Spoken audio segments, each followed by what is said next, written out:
My DIY home renovation projects usually follow a very predictable and, well, disappointing pattern. Oh, no. What did you break this time? Hey, now. No, but I mean, I dig a hole for a fence post, right? And I inevitably hit a sprinkler line or a tree root. It is literally never anything useful. Right, the universal law of suburban excavation. If you dig, you will find a repair bill. Exactly. But apparently that rule is totally suspended if you happen to be a construction worker in the Tongyanlong district of Chongqing, China. Because they definitely did not hit a pipe. No, they did not. They hit the Suing Formation, and right inside it they found a massive 147-million-year-old dragon. Yeah, and this isn't just a standard big bone story. They uncovered Tongyanlong Zimingi, which is just a colossal sauropod from the late Jurassic. And honestly, that is the focus of our deep dive today, because this discovery is doing some heavy structural damage to our understanding of ancient geography. It really is. We are talking about a Mamenchusaurid, one of those titans with the impossibly long necks, just turning up exactly where the old rules said it shouldn't be. Right. But finding those kinds of hidden connections, whether it's in Jurassic mudstones or complex data sets, is always the real challenge for us. It is. You really have to know exactly where to look to find the signal in the noise. And speaking of finding the signal, that is exactly where our sponsor Embersilk comes in. They are fantastic for that. Oh, absolutely. If you are looking to uncover where AI agents can make the absolute most impact for your business, I'm talking training, automation, integration, software development, you really need to check them out. They basically help you map out the landscape of your own data. Precisely. Go to embersilk.com to see what you might be missing in your own operations. But let's get back to Tongyanlong. Let's do it. So this thing was preserved in purple-red mudstone, which to me suggests a really rapid burial in some kind of lakeshore environment, right? Correct. That rapid burial was absolutely crucial here. It preserved enough of the skeleton for us to realize just how massively scaled this animal was. How big are we talking?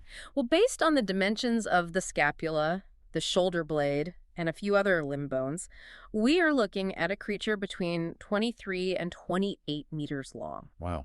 So up to 92 feet. Yeah.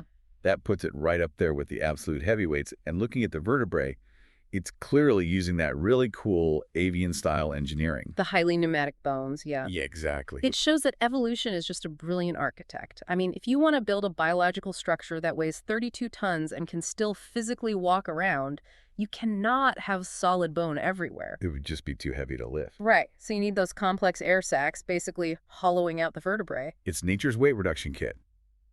High strength to weight ratio. Okay. But the biomechanical engineering is really only half the story here.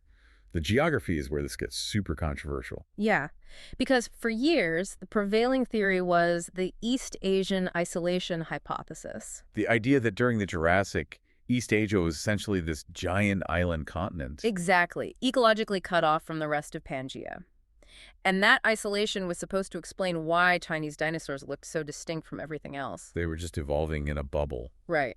But Tongyanlong kind of bursts that bubble, doesn't it? It completely shatters it.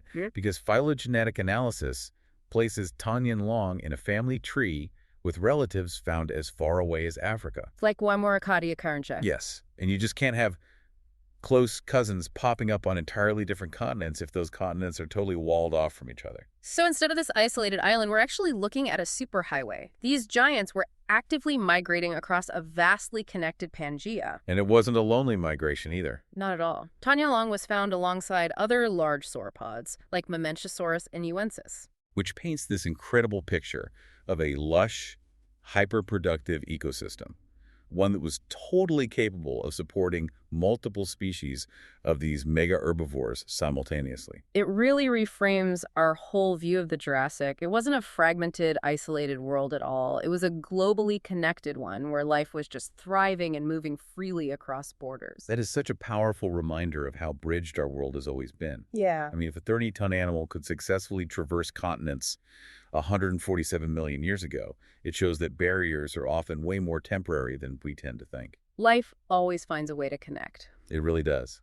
And a connected, thriving, ancient world is such a great, optimistic image to leave you all with today. Absolutely. If you enjoyed this deep dive, please make sure to subscribe to Intellectually Curious. And hey, leave us a 5-star review if you can. It really does help get the word out so we can keep digging for these amazing stories. Thanks for tuning in, everyone. Keep exploring.